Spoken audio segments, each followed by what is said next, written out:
Hello, good morning friends. आज हम बात करेंगे नक्सलवाद या नक्सलिज्म की। इसको लेफ्ट विंग एक्सट्रीमिज्म भी कहते हैं। नक्सलिज्म की भावना की बात करेंगे, इसके विचार, इतिहास, अवधारणाओं की बात करेंगे, कारण की बात करेंगे, नक्सलवाद के प्रभाव की बात करेंगे, प्रयास और अंत में समाधान की बात करेंगे। तो दरअसल बात यह है कि दार्जिलिंग के नक्सलवाड़ी से नक्सलवाद का उदय हुआ है। और ये रहा नक्सलवाड़ी, आमरावाड़ी, फांसी देवा, तुमारबाड़ी, खाड़ीबाड़ी, यहाँ से नक्सलवाद का क्या हुआ है, उदय हुआ है। पहली घटना, पुलिस की मदद से कई प्लांट ट्रेनर मजदूरों पर गोलियां चलाई, जिससे कई मजदूरों की मौत हो गई। जंगल संथाल ने इंस्पेक्टर को गोली मारकर हत्या कर दी। दूसरी घटना, बिमलपाल नामक किसान, जिसकी ज़मीन साहूकारों ने छीन ली थी, वह अदालत जाकर आदेश लेकर आता है, लेकिन साहूकार ज़मीन देने से इनकार कर देता है। नक्सलवाद वह आंदोलन है जो आर्थिक समानता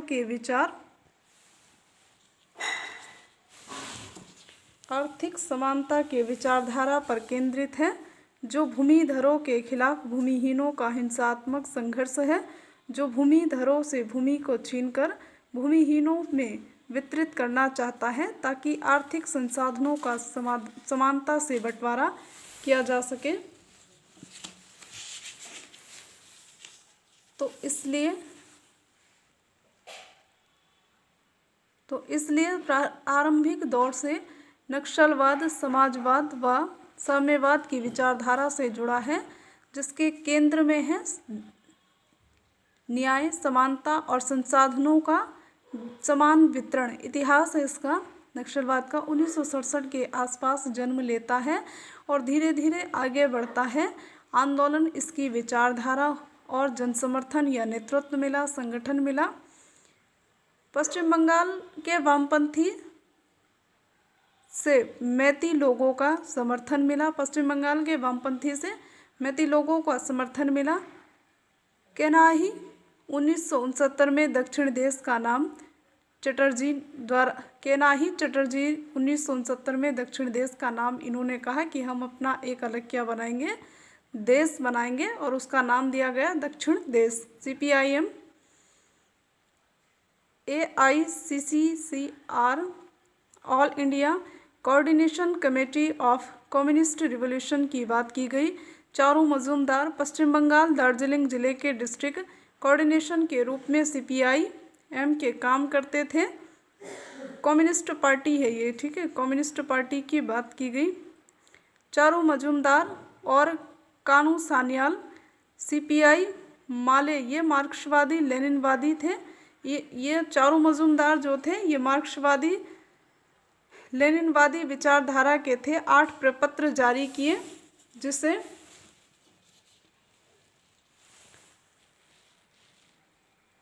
जिसे तराई दस्तावेज कहते हैं। इन्होंने 8 प्रपत्र को जारी किया, जिसे क्या कहते हैं, तराई दस्तावेज के नाम से जाना जाता है। अब नक्सलवाद की अवस्थाएं देखना, 1967 से 2000 तक तो उदय हुआ था 1967 में, फिर एक्सट्रीम पे गया 1970 में, फिर 1980 और 1970 के बीच में इसका पतन देखने के लिए मिलता है। फिर 1980 के बाद पुनरुत्थान देखने के लिए मिलता है। 1990 में उतार चढ़ाव आता है। 2004 में फिर से ये अपना क्या करता है, उदय शुरू करता है। 2012 में चरमोत्कर्ष पर था। 2020 में फिर से क्या हो रहा है, ये डिक्लाइन हो रहा है, अंतिम पतन, और इसका प्रयास हो गया है 2020 में। 1980 में कुंडापल्ली सीतारमैया CPI माले से अलग होते हैं। इसका गठन होता है PWG, पीपल्स वॉर ग्रुप नाम का संगठन बनाते हैं। आंध्र प्रदेश के करीमनगर जिले को अपना केंद्र बनाकर नक्सली गतिविधियों को ईस्ट इंडिया से सेंट्रल इंडिया की तरफ शिफ्ट करती हैं। इधर देखो, बिहार हो गया, MP हो गया, सेंट्रल गवर्नमेंट हो गया, उड़ीसा हो गया, आंध्र प्रदेश हो गया, महाराष्ट्र हो गया, और इधर है त्रिसंगम सिद्धांत, वही क्या बोलते हैं, ट्रायंगुलर गोल्डन ट्रायंगल। इसमें कंबोडिया आ जाता है, लाओस आ जाता है, वर्मा आ जाता है। इधर जाते हैं तो इधर बस्तर, फिर बाद में ये बस्तर महाराष्ट्र की तरफ शिफ्ट हो जाता है, महाराष्ट्र लगता है, बस्तर आता है छत्तीसगढ़ में, उड़ीसा, आंध्र प्रदेश के यहाँ पर क्या है करीमनगर, और गोल्डन कॉरिडोर इधर लग जाता है, क्या बोलते हैं, पाकिस्तान की तरफ ये आता है। पाकिस्तान, अफगानिस्तान और ईरान, इनके द्वारा भी भारत की सीमाओं को अशांत करने की क्या की जा रही है, कोशिश की जाती है लगातार पाकिस्तान की तरफ से ड्रग ट्रैफिकिंग, आर्म्स ट्रैफिकिंग, ये सभी क्या की जाती है, भारत को लगातार अशांत करने की कोशिश की जाती है। त्रिसंगम सिद्धांत के बारे में बात करें तो वे क्षेत्र जो बहुराज्यीय सीमाओं से जुड़े हुए हैं, भौगोलिक रूप से जटिल, जहां जंगल, नदियां, ऊंचे ऊंचे पर्वत, झरने और जनानिकीय रूप से सरल आदिवासी निवास करते हैं, वो नक्सलवाद की उर्वर जमीन है। एमसीसी माओइस्ट कम्युनिस्ट सेंटर, ये नेपाल में बना हुआ है। पहले ये जो माओइस्ट कम्युनिस्ट सेंटर था, ये दलितों को समर्थन करता था, क्योंकि जो दलितों पे अत्याचार हुए थे बिहार में, उसे सपोर्ट करता था ये नक्सलवाद। रेड कॉरिडोर की बात करें तो ये नेपाल पशुपतिनाथ का मंदिर जहाँ है, ये वहाँ बना हुआ है। आंध्र प्रदेश में तिरुपति का मंदिर, ऐसा कहा जाता है कि नेपाल के पशुपतिनाथ मंदिर से आंध्र प्रदेश के तिरुपति मंदिर तक इसके रेड कॉरिडोर क्या है, विस्तारित है। सीएम रेड्डी ने 1990 में ऑपरेशन ग्रेहाउंड चलाया, ग्रेहाउंड फोर्स 1990 में, ताकि इनका क्या किया जाए, सफाया किया जाए। आईपीएस थे इसमें, केएस व्यास ने बनाया था इस ऑपरेशन को, ग्रेहाउंड ऑपरेशन को केएस व्यास ने बनाया था, ताकि नक्सलियों से क्या किया जाए, लड़ा जा सके। 2012 की रिपोर्ट के अकॉर्डिंग देखा जाए तो 18 राज्यों, 218 जिलों, 460 पुलिस स्टेशनों में इसको अप्लाई किया गया था। कारण की बात करें कि नक्सलवाद क्यों पनप रहा है, इसके कारण क्या है, तो सीमाएं एक, योग्यताएं या क्षमताएं। सीमाएं एक की बात करें तो अधिक विषमता है, कारोबार, अधिक आर्थिक विषमता है। कोबरा की बात की जाती है, सक्षम फोर्स का ना होना, सरकार में रणनीतिक अस्पष्टता का होना।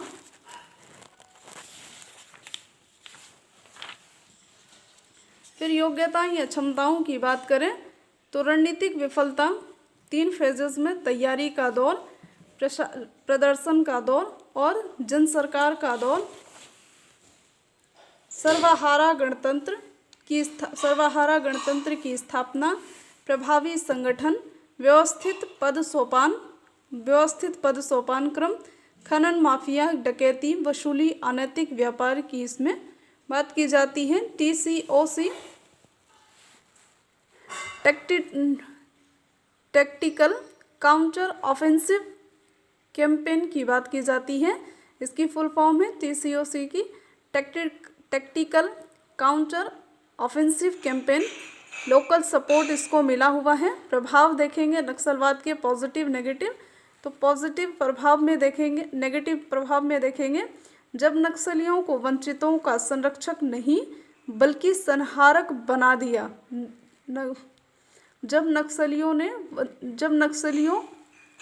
ने वंचितों का संरक्षक नहीं बल्कि संहारक बना दिया, आदिवासियों की हत्या करने लगे, खुद ही आदिवासियों को लूटने लगे, वसूली करने लगे, रक्षक नहीं भक्षक बन गए, स्वार्थपरक लड़ाई, और इसमें क्या गया, नक्सलवाद में भ्रष्टाचार पनपने लगा। बाल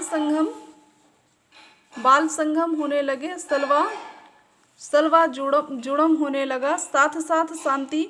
फिर यहाँ पर जो इंफ्रास्ट्रक्चर था उसको बर्बाद किया गया, भय का मनोविज्ञान यहाँ काम करने लगा, विकासात्मक अवरोध उत्पन्न हो गए, प्रशासनिक शून्यता यहाँ देखने के लिए मिलती हैं, और शहरी नक्सलवाद जो कि आज भारत के लिए बड़ा चैलेंज बन के उभरा है। पॉजिटिव इम्पैक्ट की बात करेंगे तो विचारधारा का संघर्ष है, भूमिहीनों का संघर्ष है, वंचितों का संघर्ष है, सर्वहारा का संघर्ष है, भूमि सुधार का संघर्ष है, भूमिहीनों की को भूमि की प्राप्ति की संघर्ष है, समाज में समतामूलक व्यवहार की का संघर्ष देखने के लिए मिलता है, सामंतवादी सोच में कमी लाने का प्रयास करना चाहिए, प्रशासनिक अत्याचार में कमी लाने का प्रयास किया जा रहा है, वंचितों का सशक्तिकरण हुआ है, वंचितों में अपने अधिकारों को की चेतना जगी है, आदिवासियों का संगठन हुआ है, आदिवासी अपने जल जंगल जमीन की लड़ाई के लिए इकट्ठा हुए हैं, राजनीतिक जवाबदेहिता की मांग बढ़ी है, प्रशासनिक कार्यकुशलता की मांग बढ़ी है। एक प्रपत्र इनके लिए जारी किया गया था, the strategy and tactics of Indian revolution in 2004, urban perspective our workers in urban areas in 2007। ये 2 प्रपत्र इनके लिए क्या किए गए हैं, जारी किए गए हैं। प्रयास की बात करेंगे तो संवैधानिक प्रयास, वैधानिक प्रयास, प्रशासनिक प्रयास, विकासात्मक सुरक्षात्मक प्रयास। संवैधानिक प्रयास में आर्टिकल 244 अनुसूची 5 और 6 में इसको दिया गया है कि नक्सलियों को किस तरह से इनको किस तरह से हम प्रोटेक्ट कर सकते हैं। आर्टिकल 330, 340 भाग 16 में इनको दिया गया है। वंचितों के अधिकारों की इसमें क्या की गई है, बात की गई है। आपातकालीन उपबंध की भी बात की गई है। वैधानिक की बात करें तो इसमें आसपा कानून को लाया गया 1958 से, गैर कानूनी निवारक कानून लाया गया 1967 से, 1950 से 2020 तक निवारक निरोध कानून को लाया गया। इसमें चाहे आप मीसा को लें, पूसा को लें, पोटा को लें, टाडा को लें, राशुका को लें, एनएसए लें, एनआईए का गठन 2008 में, एससी या एसटी का के लिए जो एक्ट बना था, एससी एसटी एक्ट निवारक बना था 1998 में, क्योंकि उनके अगेंस्ट क्या हो रहे थे, बहुत ज़्यादा अत्याचार हो रहे थे। तो वैधानिक में ही देखेंगे तो सिविल युद्ध हुआ था 1975 में। एससी या एसटी के वंचितों के अधिकारों की रक्षा के लिए इसको क्या बनाया गया था, इनको ये एक्ट लाया गया था, एससी एसटी एक्ट, ताकि उनके साथ कोई भी मिसबिहेवियर न कर पाए। प्रशासनिक की बात करें, नक्सलियों से बातचीत की रणनीति अपनानी चाहिए, समझौते की रणनीति अपनानी चाहिए, सीज फायर की रणनीति अपनानी चाहिए, चुनावों को करवाने की रणनीति अपनानी चाहिए, नक्सली क्षेत्रों में प्रशासनिक पहुंच को बढ़ाना चाहिए, ई गवर्नेंस को बढ़ाना चाहिए, सरकारी कार्यालयों को लाया जाए, सरकारी कर्मचारियों तक जनता की पहुंच को सुनिश्चित किया जाए, पुलिस थानों की व्यवस्था, कलेक्टरों की व्यवस्था वहां तक की जाए। विकासात्मक की बात करें तो उदार रणनीति वहां अपनाई जानी चाहिए, सड़क निर्माण और जो बेसिक इंफ्रास्ट्रक्चर होते हैं उसको भी यहाँ अपनाया जाना चाहिए। सर्व शिक्षा अभियान, कौशल विकास रोशनी योजना, उज्ज्वला योजना, इंफ्रास्ट्रक्चर डेवलपमेंट के लिए अलग से फंड जारी करना चाहिए। आपदा प्रबंधन की बात भी की गई है। न्यू इंडिया योजना 115 पिछड़े जिलों को 2022 तक विकसित करने की बात है। इन 115 में से लगभग 35 जिले नक्सलवादी क्षेत्रों से जुड़े हुए हैं। ये अच्छी बात है कि इनके जिलों को ज़्यादातर लिया गया है और विकास के रास्ते से ही हम इन सारी प्रॉब्लम्स को सॉर्ट आउट कर सकते हैं। 96 जिले नक्सल, ये यूनिवर्सल सर्विसेज ऑब्लिगेशन फंड को लाया गया है। मोबाइल सर्विस को विस्तार देने की बात की गई है। 2017 से 2020 के बीच मोदी सरकार ने नक्सली क्षेत्रों में 3 विशेष कार्यक्रम चलाए हैं। पहला कार्यक्रम विशेष केंद्रीय सहायता कार्यक्रम, जिसके तहत 30 जिलों में आधारभूत संरचना के विकास के लिए विशेष राशि 775 करोड़ रुपए की धनराशि जारी की गई है। 2017 से 2020 के दौर में इसे कहा जा रहा है विशेष केंद्रीय सहायता योजना, इसका नाम दिया गया है। दूसरी योजना बनाई गई है पुलिस स्टेशन निर्माण योजना, फोर्टिफाइड यानी कि मोटी दीवारें या किले टाइप को क्या किया जाना चाहिए, बनाया जाना चाहिए। 2017 से 2020 के बीच लगभग 400 पुलिस थानों के पुनर्निर्माण की बात इसके अंतर्गत की गई है। तीसरी योजना है मीडिया प्लान के अंतर्गत 2017 से 2020 के बीच पुलिस बल के बीच आधुनिकीकरण की योजना है। इसी के तहत मीडिया का प्रयोग करके रिवर्स प्रोपेगेंडा करना, नक्सलियों की विचारधारा को कमज़ोर करना, सरकार की विचारधारा को जनता तक पहुंचाना, पंचायती राज की समर्पण राजनीति होनी चाहिए। छत्तीसगढ़ सरकार की आत्म प्रभावी रणनीति पर होनी चाहिए। सुरक्षात्मक में बात करें तो यहाँ पर कठोर रणनीति होनी चाहिए। इंटीग्रिटी कमांड होनी चाहिए।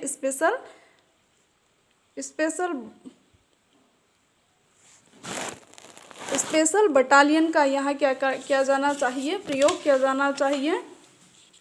ग्रेहाउंड फोर्स को भी यहाँ लाया गया है। कोबरा बटालियन 2009 से 2010 सीआरपीएफ के तहत